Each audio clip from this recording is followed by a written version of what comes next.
Sasha and I work for the Wildflower Alliance, and a lot of the work we do is around the Hearing Voices Network. Um, I'm just going to introduce myself a little bit. That was a great introduction already. But part of my story is I'm somebody who, had some really tough experiences growing up, and my life kind of got derailed. And sometimes I had voices that were helpful, and sometimes they were just really difficult to navigate. And I kind of got stuck in the mental health system. I was waiting for somebody to fix me. I was waiting for the right pill or the right whatever. And I felt pretty helpless. And, it was, kind of like I was a passenger and somebody else was driving the car. And I really didn't feel like I had much control. But at a certain point, kind of a point of desperation, I was on so much medication, it really, I would shake and twitch and fall down. And I thought there has to be another possibility. Um, and so I put in the words peer support and mental health and found out I was living within walking distance of a hearing voices group. At the time, there were only five of them in the entire country. So I felt really fortunate.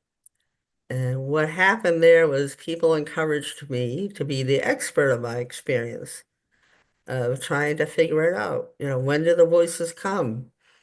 When do they not come? Uh, those messages you're getting, have you gotten those elsewhere in your life? What are the things you've tried to navigate them, beyond or in addition to medication? And they shared like all these different strategies that people used, and my life dramatically changed. I went from somebody, who was, they had wanted to put me in a state hospital, and I had a family member that was able to become my guardian and keep me out, to a person who now gets to travel internationally and talk about these experiences and what the process was like for myself and what it's like to support other people. And Sasha, can you say a little bit about your experience that you're bringing to the table today? Yeah, hi everybody.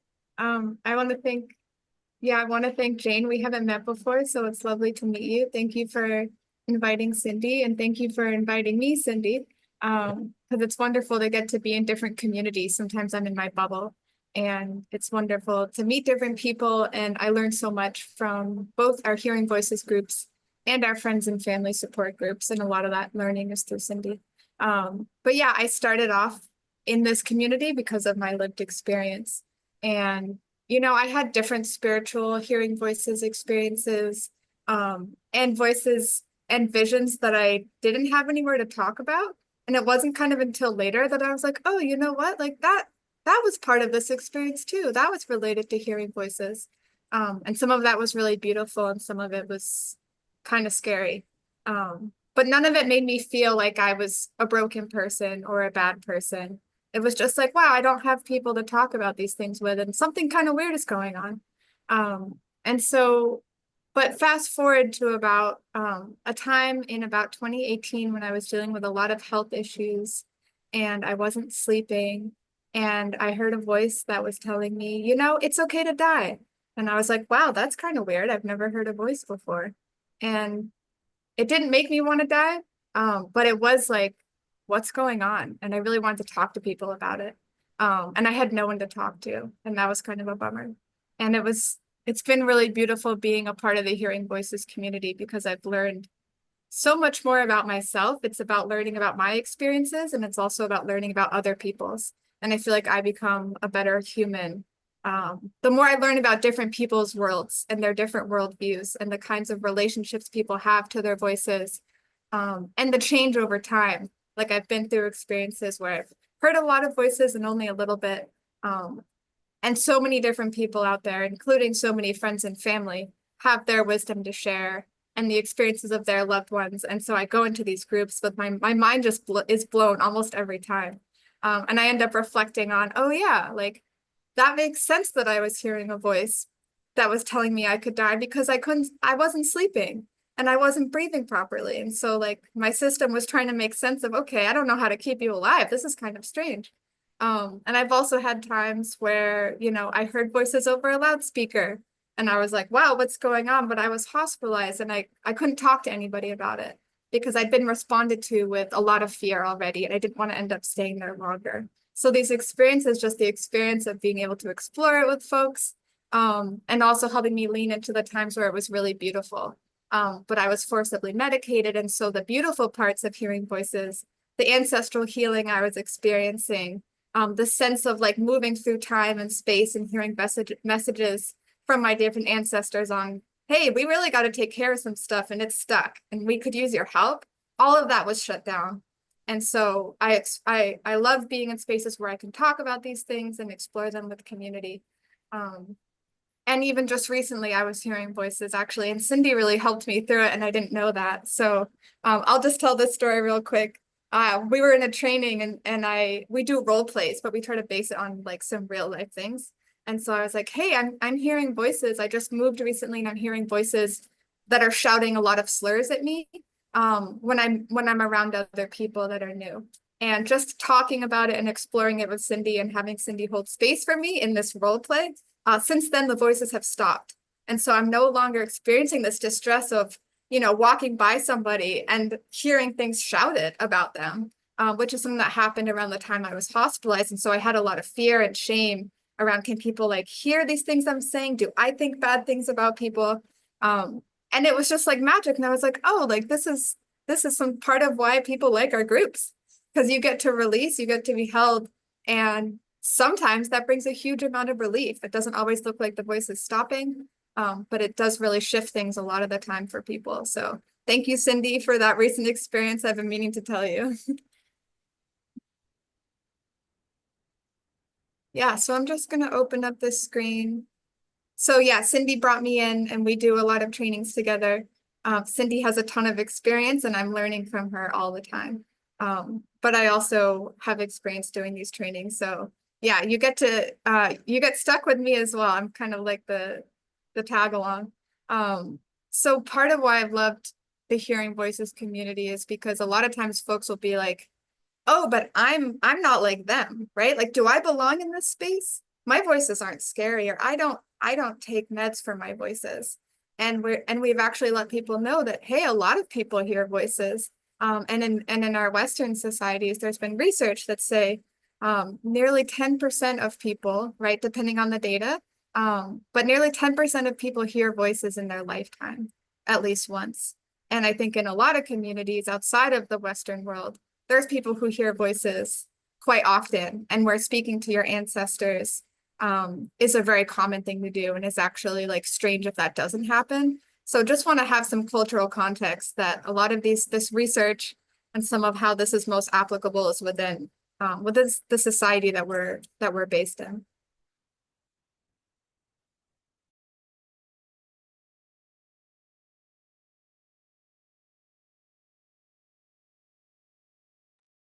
Yeah, the one of the most common ways that people might hear voices who have never had a mental health issue or interface is when they lose a lost loved one.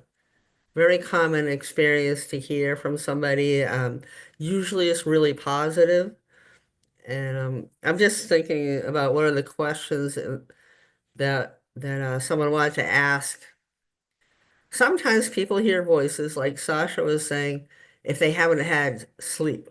If you stay up long enough, I don't care who you are, you will eventually hear voices. Sometimes people hear voices due to isolation. And it might not be physical isolation.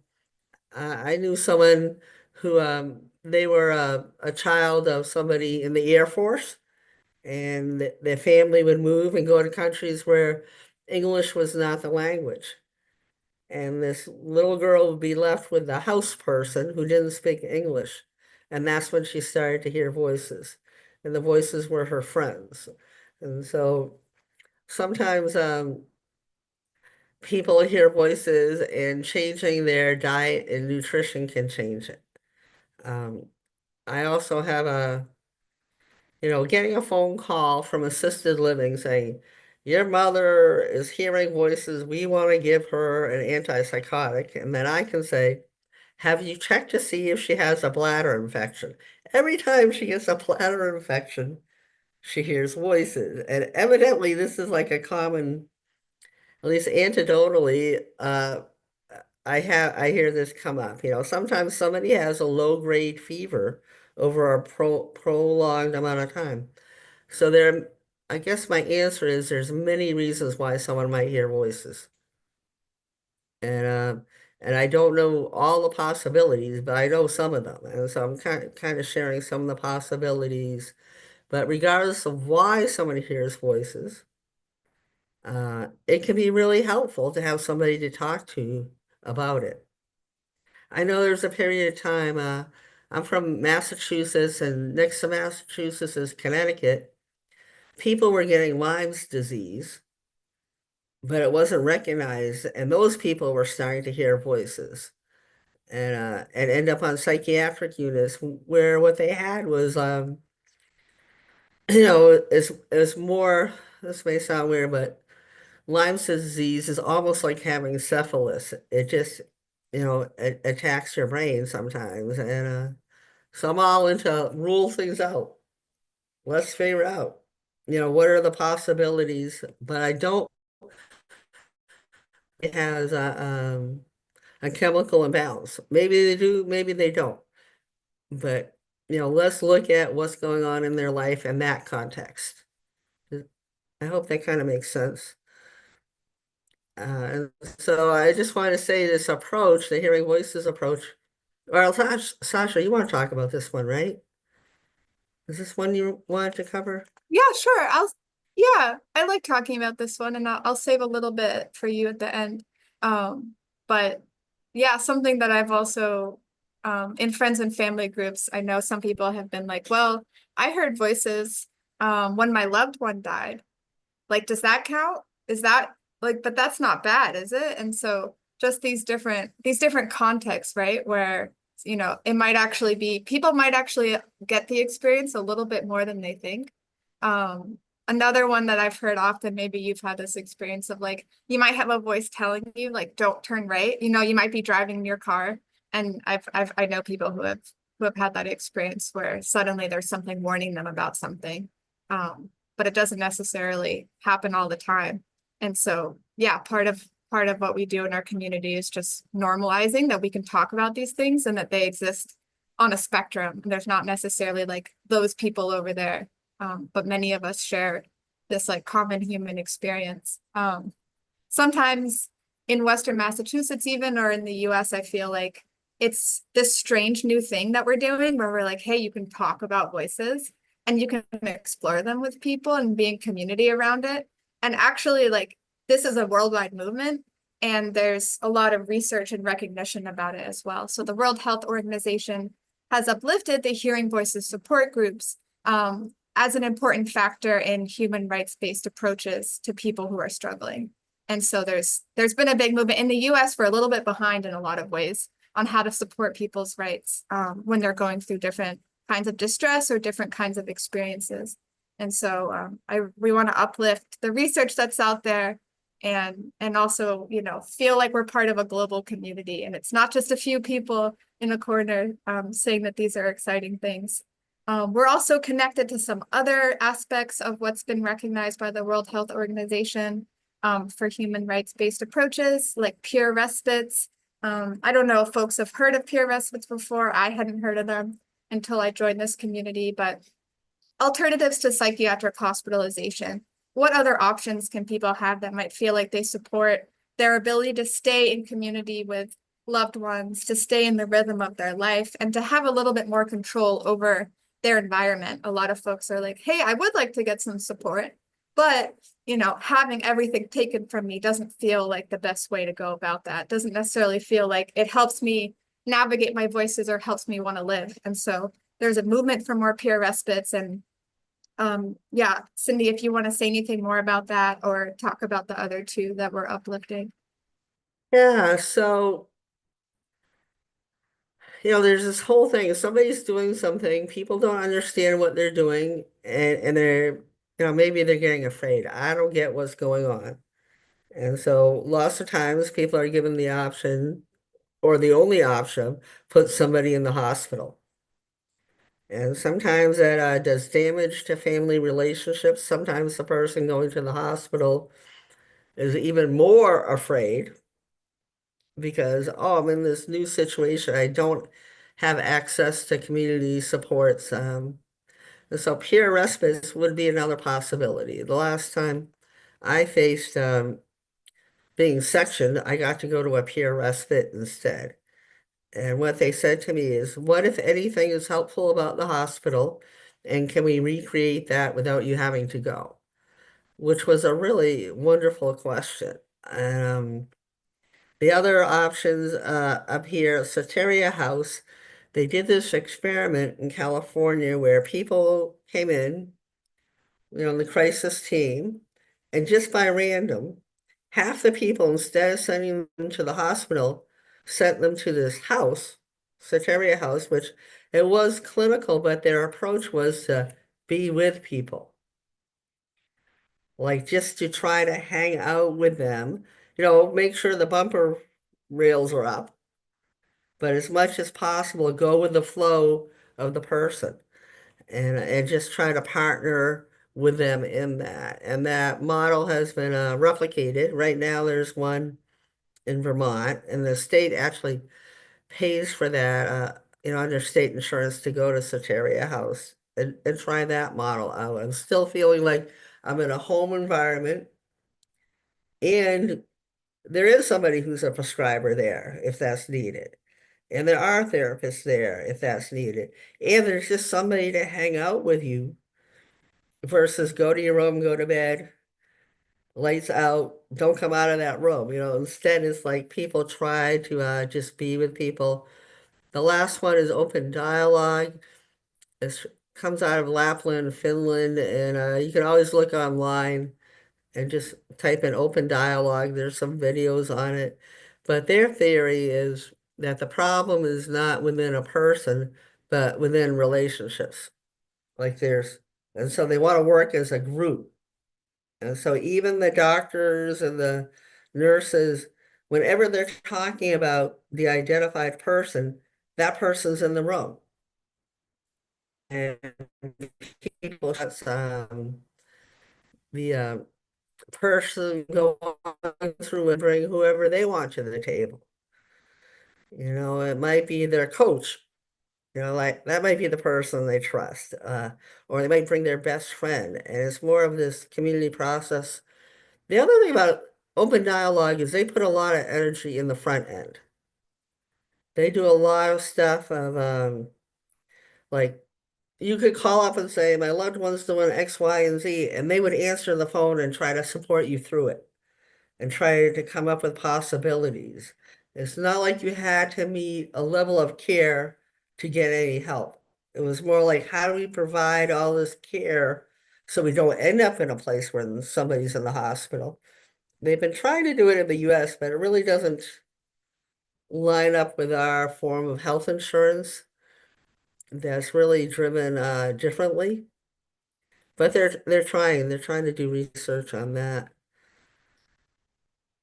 And the people who started the Hearing Voices movement, one of them was Marius Rome. He's a psychiatrist. He got very interested in this in the late 1980s. Like Sasha said, this stuff has been around a long time. This is kind of newer to the US. And he did research on people who hear voices, and they were part of the research team. And what he saw was that when people initially start to hear voices, they may have a startle response. So, like if imagine if all of a sudden you heard a noise that you didn't expect, you might be startled, right?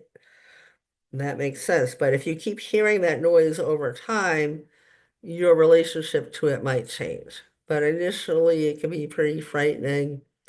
And sometimes, if I go to a doctor and they say, don't worry, we just have to get you right on the right medication. It will stop the voices, and it doesn't. For some people, it doesn't. I might get stuck. I might keep getting startled because I keep having this expectation that, this particular grouping of psychiatric medication is going to make the voices stop. And when it doesn't, I continue to be afraid. Does that make sense to people? And so in that, so I'll give you some more examples about voices, but in that frightened space, if I find ways of calming myself, if I find ways of grounding myself, if I find ways of feeling connected to somebody and feeling safe, it can help me through those really terrifying moments. Um, uh, Yeah, can thanks, they hear Cindy. that? I just want to add. Oh, What? no, we can't hear the sound. Okay, go ahead, Sasha. Do you want me to imitate it? I'm just kidding. No, no. Um, I was just gonna add that I think, part of my fear when I was first hearing voices was the response I got from other people. And even though I was getting a message that was maybe a little scary, I wasn't actually scared. I was really interested. And it was when other people were afraid of me that I started to be more afraid. And so I think there's so much power in how we respond to folks, even if they're startled, even if I'm startled. Um, if we can just hold space and be a little curious and be like validating that that's an experience, that can really shift how startled someone is and how much fear kind of escalates. Right, so fear can be contagious and so can calm. Like Sasha is okay, I'm gonna hang out with you, we're gonna get through this.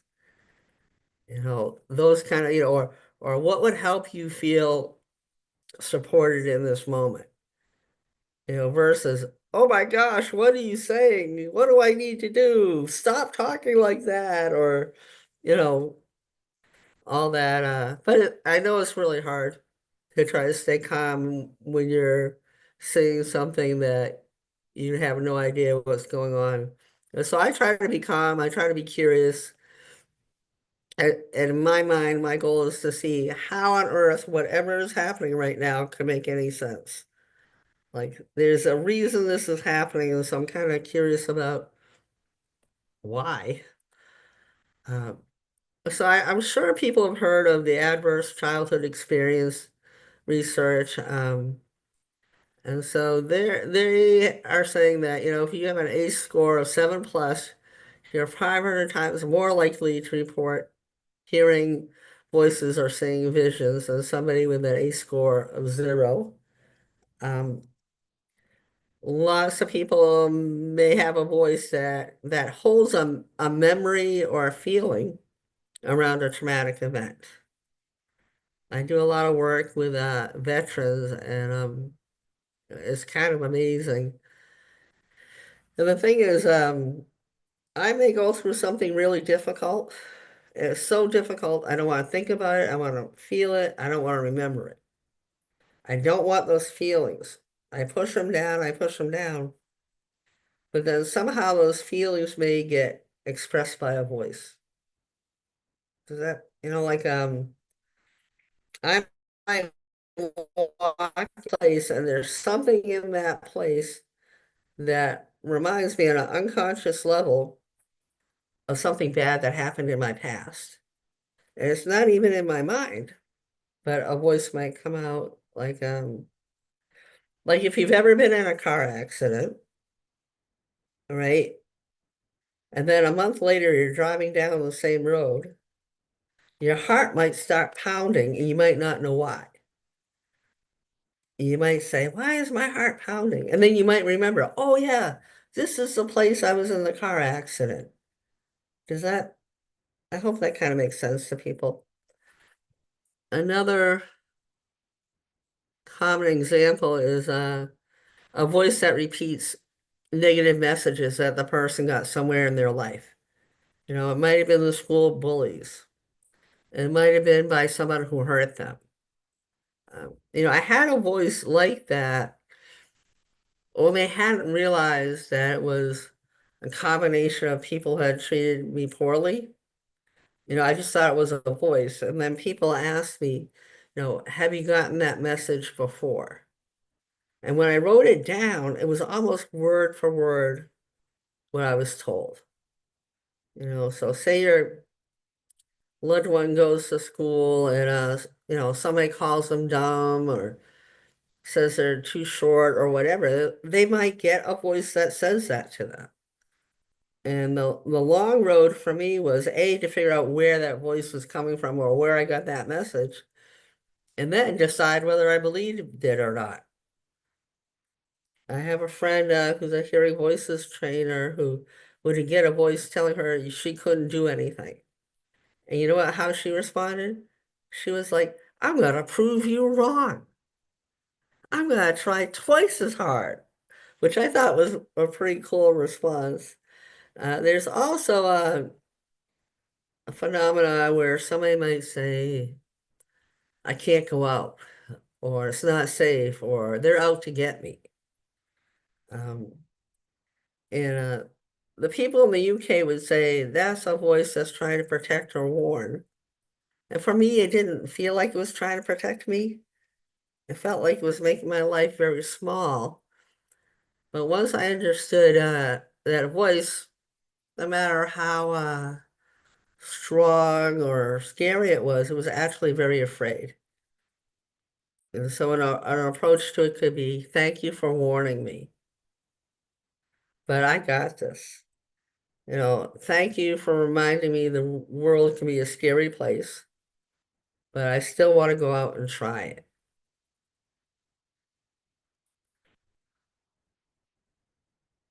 And so Marius would say, wow, I'm hearing voices and maybe I have to accept that I'm hearing them.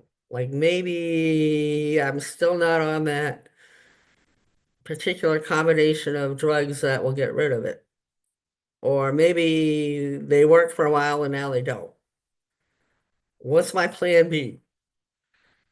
And I love this one because it's about accepting. Okay, I accept I hear voices.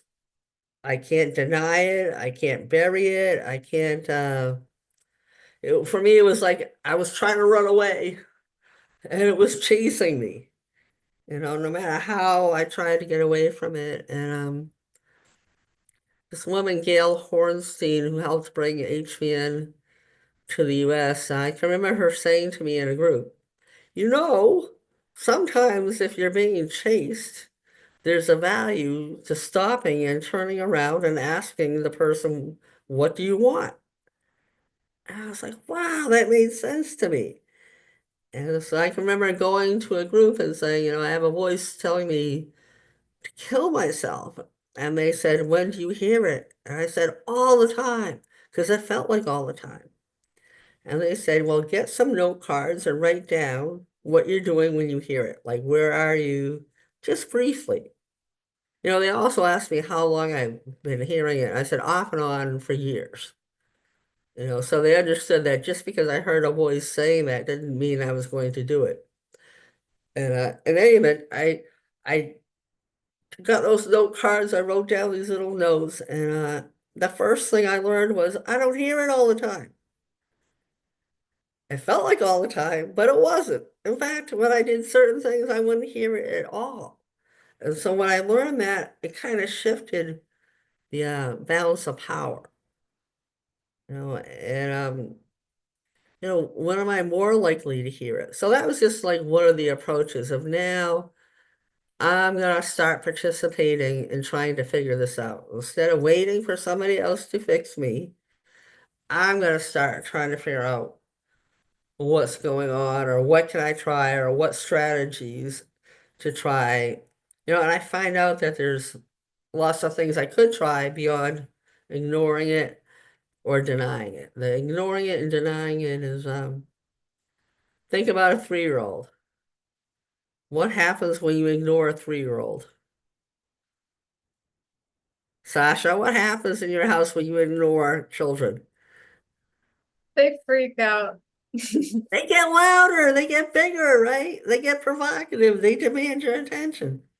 And sometimes voices do the same thing. They're like banging on the door trying to get your attention. And that's why sometimes they get so big and mean. They're being very dramatic to demand attention. Um, and they usually do have a message, or they're at least pointing you in a direction. But, not that you need to take it literal, but that something is going on that you need to pay attention to.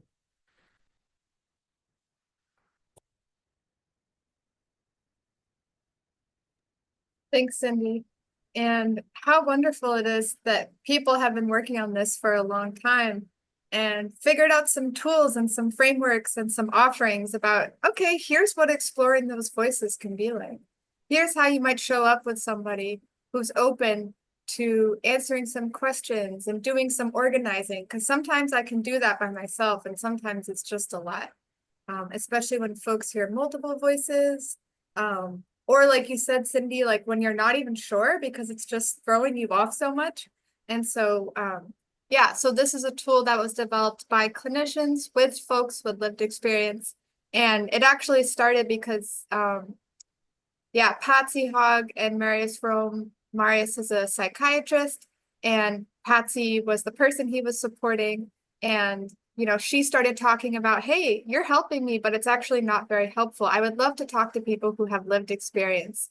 And so they started talking to more folks. And the more they talked about it, the more people wanted to share their experiences. And so they were like, wow, we have all of these experiences people are sharing with us.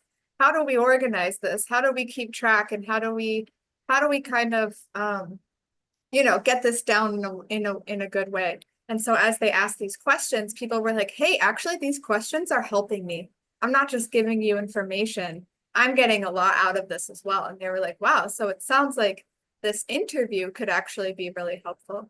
And so it's a document that we share, and it's used by clinicians at times.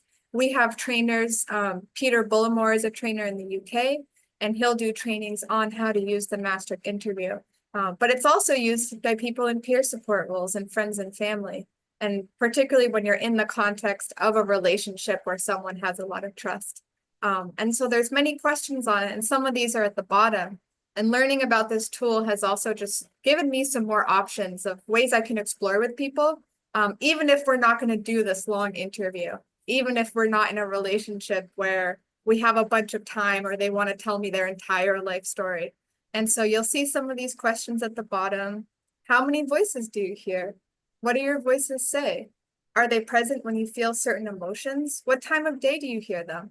And so exactly like what Cindy was sharing, there's often context to these things, but if no one ever asks me, I might have no idea that it's there. Or maybe I've tried to explore it a little bit by myself, but I've actually just found it a little overwhelming or full of big emotions. So that's a way that people can really support others, even if they don't really have a lot of lived experience or really know how to navigate it intuitively. Yeah, Do you want to add so anything to that? we have questions here around voices, but part of the interview is just life events. You know, like a great question is, what was going on in your life the year before you started to hear voices? Were there any big life changes, like, moving, changing schools? Sometimes I'm talking to somebody and they'll say, well, I don't have any trauma. And I'm like, well, just tell me life events. And then you find out their best friend from high school died, right? That's kind of a traumatic event. And let's figure it out. One of the neat things too is if somebody has a voice and it never ages, like it stays 6 or 12 or 16, you can ask the person what was going on in your life when you were 6. I had a voice that was a 6-year-old and I had one that was a 12-year-old.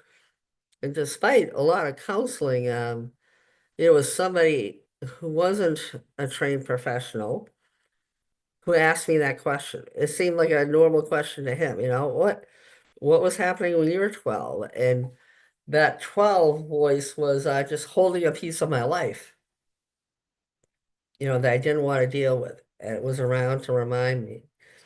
Again, the Maastricht interview, you can search for that online. Also, as Sasha said, Peter Bullimore does in person, and well, we're hoping to get back in the US, but right now he does online trainings for people in clinical roles and other folks. But it's kind of neat for people in clinical roles to get the training because now instead of telling somebody to ignore, deny, or don't talk about their voices, they have a structure to start that conversation. Sasha, I am not keeping up with this chat. I don't know if you are, but it just You're not popped up. missing anything. And I just put Okay, something in the chat with a link to good. to one of the examples of the tool. Thank you so much. And so once I've spent time organizing my experience, uh, figuring out ways to navigate it, I can get to this place in life where instead of living reacting to what's happening, I can live in an intentional way. Like I'm now in the driver's seat. I don't feel like my life is out of control. Anxiety is far lower. Um, so I will, I'm trying to think of an example I can give you. I'll give you this example. I don't know if it's a good one or not, but I used to have this thing where I would get a vision of my mother and something really bad would happen. You know, it would only happen once in a while, and but something very dramatic would happen. And so I would get this vision of her, and then I would start freaking out because I knew, oh, this is a warning, something bad is going to happen. And then many years into getting involved with this approach. I've done some work, I've figured some things out. I'm in Michigan doing a training, and I get a vision of my mother. And this time, instead of freaking out, I say, "Thank you, Mom. Thank you for warning me that something really hard is going to happen." And what I did was, I emailed the therapist and said, "Can we have a phone appointment tomorrow?" I reached out to my friends. I said, I think something difficult is going to happen. And I just want to get my ducks in a row. And something difficult did happen. And it was in relationship to somebody who was driving me around. I was kind of dependent on them for travel in Michigan. And I had people to call and they could help me figure it out. No, you have a right to tell them, no, you don't bar with them. You have a right to tell them just drop you at the hotel. And it was great because that voice was the same, but my reaction to it was different, which really changed my experience with it.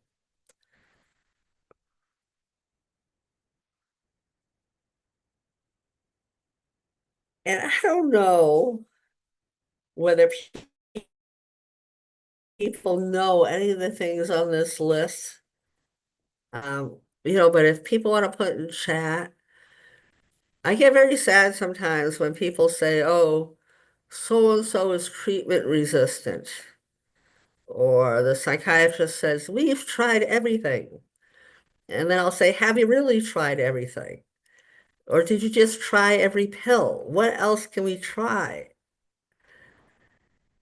So neurofeedback, and I don't know if I want to talk about each of these. I'd rather see if people want to ask or put in the chat questions about them or if you have any familiarity with any of them.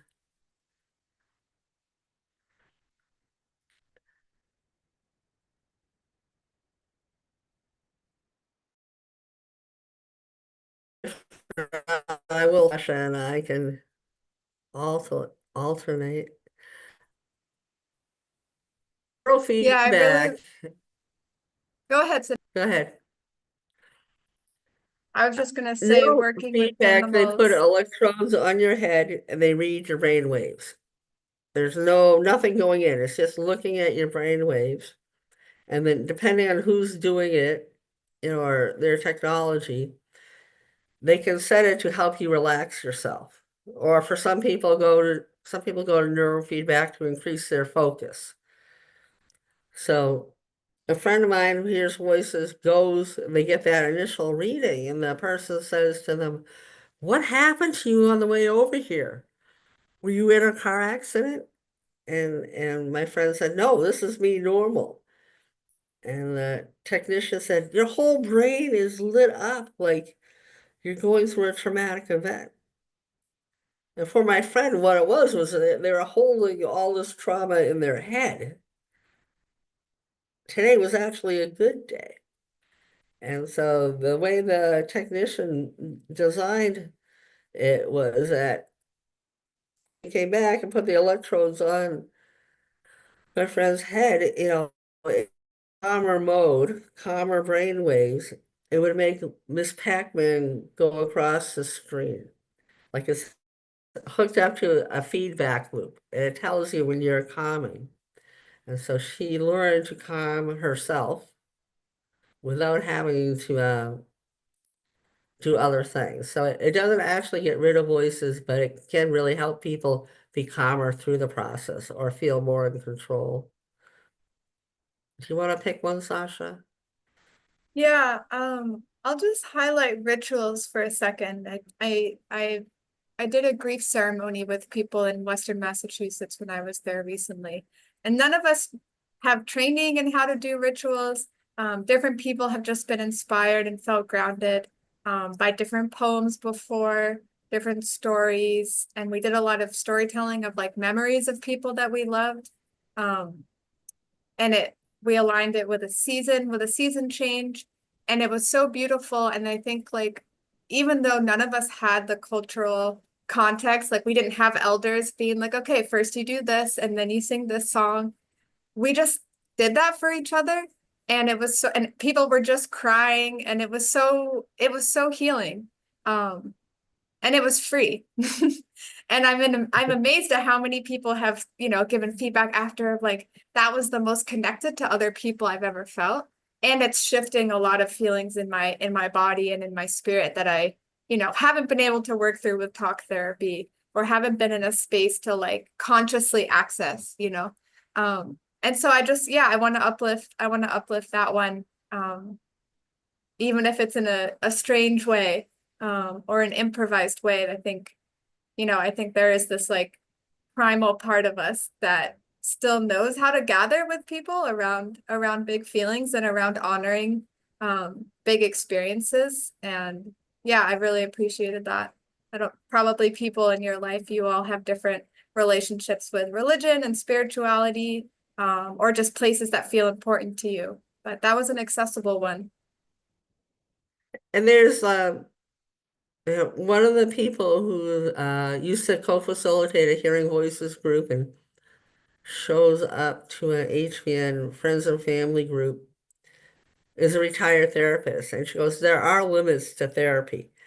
Sometimes people need to like do an action, like do a movement, do a something, and to actually get that feeling or energy moving.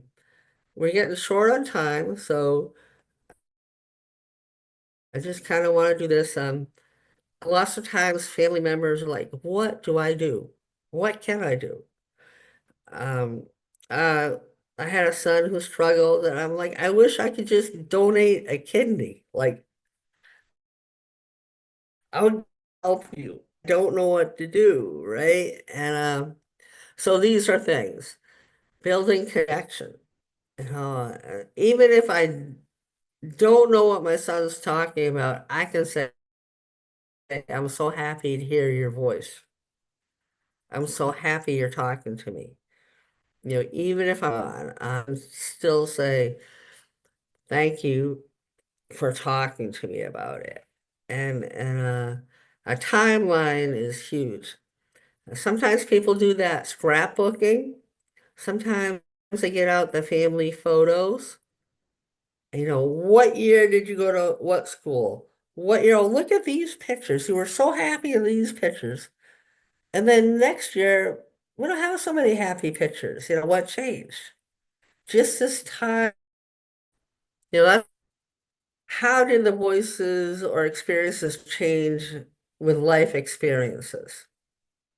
And sometimes I would venture a guess. Sometimes really tough things happen with kids and they don't go home and tell mom and dad. And sometimes you see a shift happening and you don't know. So anyway, so having a timeline between me having an extreme state or me being on medication, my timeline was a mess. That was like the best thing a therapist or a friend ever did was try to help me figure out when things happened in my life. Because I'm not remembering so much when I'm either heavily medicated or not even fully present in the here and now, right? So that timeline, when things are difficult, an awareness of here and now, like Sasha, you're with me here and now. I know you might be feeling like you're on another planet or in another dimension, but you're in this room with me here today at this time, and you're not alone. Um, yeah, positive messages. If someone's getting bombarded with tons of negative voices, negative messages, I gotta lift up the positive ones. I know you're capable. I might bring up kind memories. It takes so many more positive messages to outrule a negative one. Uh, I mentioned calm sometimes. Instead of me sitting there imagining every which way this situation could go wrong, I need to imagine some way we're going to make it through. Creative, constructive imagination, context, being able to model and be aware of emotions. So I might say, I'm not going to say to somebody, breathe, because they might yell at me and say they know how to breathe. But I might say, hey, this is really heavy. I need to take a deep breath. I'll model it, or would, maybe if we get up and go for a walk, maybe that'll help ground us, and just being honest, hold a vision of possibility and to be an advocate, what is it you would like to see in this moment? What would be helpful to you in this moment? What do you want people to know in this moment?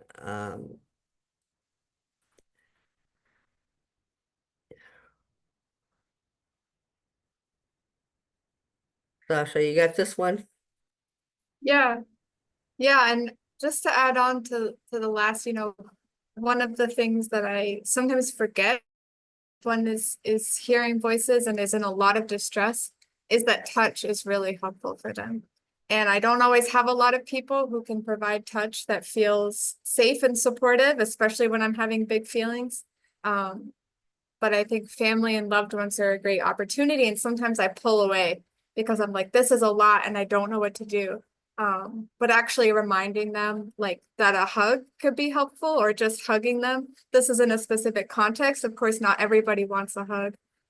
When I've been in a lot of distress, sometimes I just want like a hand on my hand or on my body can help me come back. So what you said about breathing, Cindy, and kind of that modeling, that one just came up for me as well.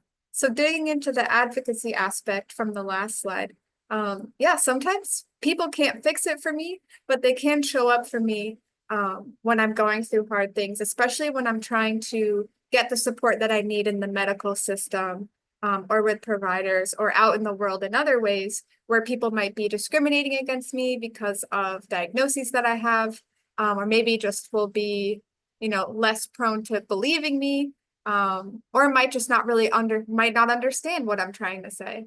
And so having somebody there, being a witness to the care even, sometimes just knowing that I'm not alone makes a really big difference. And also sometimes with providers, knowing that there's someone there that they see as more trustworthy or that there's somebody watching what they're doing can really change the experience that somebody has when they're getting support. And so I'll just highlight a couple more of these. Advocating for different options and services. So, like Cindy was saying before, someone might have said, we tried all of these things. Now the only thing left is to try this medication. And I might say, what are there other things that we could try, right? So people just being another voice of creating more options for my loved ones, and gathering more information, right? Organizing the experience in a way, but the experience that we're navigating in the present moment as we're trying to get more support. No one can do this alone. And like, it's how wonderful is it that, there are loved ones who want to support people. And also that one loved one, right, can't do it alone. And so can we get support that's actually supportive? And how do we make that more possible? Because it can be quite difficult.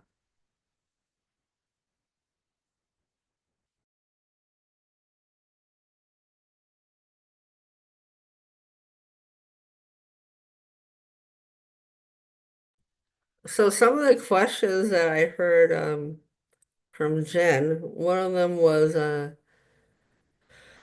geez, I think somebody's hearing voices, but they don't tell me why don't they say that that's happening? And does that have anything to do with stigma? And so, yeah, who can I talk to about this where I'm not going to be told there's something wrong with me or not told to just ignore it or I'm not going to be sent to the hospital. So it's really important to say, you can talk to me about it and I'm not going to have this fear-based response. Melody. Yes, good evening. Thank you guys so much for this presentation. Um, I have really learned a lot and I appreciate you guys sharing your life experiences. I did have a question about the open dialogue. So is that here in the United States or is it abroad? So it was really developed abroad and there's been some research pilot programs of it. I Okay. don't know about what's going on in Virginia, but maybe you can Google it. I know they've done trial research models in Massachusetts. Okay. But And you can even look, you might be interested. They have films about it online. If you just put in open dialogue, you can get more information, but it's really more of a community or family approach. okay. It was really difficult on my family. I would go to the hospital. The hospital would determine that I was stable. They would send me home, and my family would have no idea what to do. Like nobody was working with them to figure out how to deal with the situation. And so there might be other programs that take more of a family support approach. And Yeah. did you mention that open dialogue, that there's a line, a helpline that you can call and get Right, information on? Okay. right. I will give you an example of quickly, Jen, you have to tell us if we have to stop right away. Um, I had come home, my son, who was a very big guy at 15, he was in my kitchen, believe it or not, swinging a machete. I was having a crisis. I called the number. I had this program, it was called Family Stabilization. And the goal of it was to not have people end up in the hospital, provide supports in the home. And the woman said to me, "Is he breaking anything?" And I said, "No." "Is he threatening anybody?" I said, "No." And she said, "Well, why don't you ask him what he's doing?" And I said, "Hey, Max, what are you doing?" And he said, "Shh, be really quiet." And you could hear the machete cut the air, which was really good because I had to like calm down, be really quiet. And I said, "Yes, I can hear it cut the air. Now, can you do that in the backyard?" Because I'm losing my mind. But this is the thing, Melody. What if I had called the police Mm-hmm. who already knew my son? He was already on their radar, big guy, and say, hey, my big kid who you've already have had interactions with is in the kitchen with a machete. I would have made that a more dangerous situation, right? I would have increased the likelihood of harm. I'm so grateful I had somebody to call up who could talk me through it, right? Because sometimes, we have to figure out, is this really a crisis? And if it is, what can I do that's going to make it better or worse? All right? That's a whole different training. But sometimes it's the family having the crisis. In that moment, I was having the crisis. This looked way too scary to me. And the backstory of that whole story was I called up that high school and I said, are they smoking joints before they get on that school bus? Like, my kid came home high. That was what was going on, right? And so it was not a mental health crisis. It could have been worse. Yeah, Thank you so much. I appreciate the information. you're welcome. Jen, was there a question we didn't do? We do have one. I hear music all day in my head, different tunes, but I can't turn it off. Do you have any information about this type of situation? So what I've heard around this is asking to turn the channel. Anyway, instead of doing the turn off or on, the other possibilities in between. I was saying, can you turn it down? Can we change the station? Like anything like that. Those are things I've heard. So there's a story died on the table,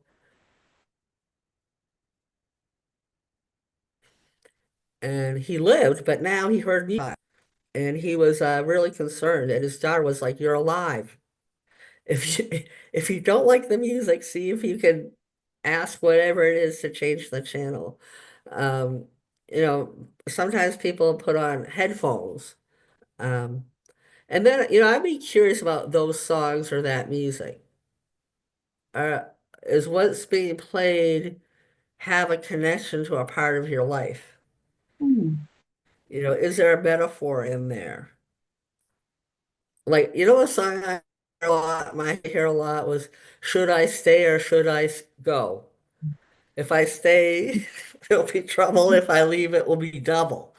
It was trying to tell me something, right? So I don't know if that's what's going on for the person. Is there a message in there? Is it trying to point at you in a direction? Um, and then there's just ways of trying to navigate power.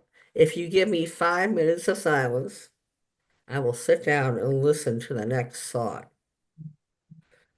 That's another strategy that people sometimes use. Thank you. Thanks for that. We have Thank you time so for much maybe for having us. one more. We have time for one more question if anybody has something that they'd like to ask. Well, you must have done a wonderful job because nobody has questions. This has been fascinating, really, really interesting. I so appreciate both of you, Cindy and Sasha, for taking time to explain this. Um, I just learned so much from it. And the fact that you can hear voices, but it doesn't necessarily relate to mental illness, I think is just it's a real revelation. So thank you both. I will tell you that's the most common reason why people hear voices is over a lost loved one. The one after that is they're having some kind of spiritual experience. And lots of people have those, they just don't have the place where they can talk about it. Mhm. And when you create that place where they can do it, you start hearing about it. Mhm. So it's kind of neat. Thank you so much. All right, everybody have a good evening. We do these presentations every month. So if you check our website, www.namicoastalvirginia.org, we have them up on the website. And if anybody needs anything for themselves or for a family member or a loved one, please reach out to us.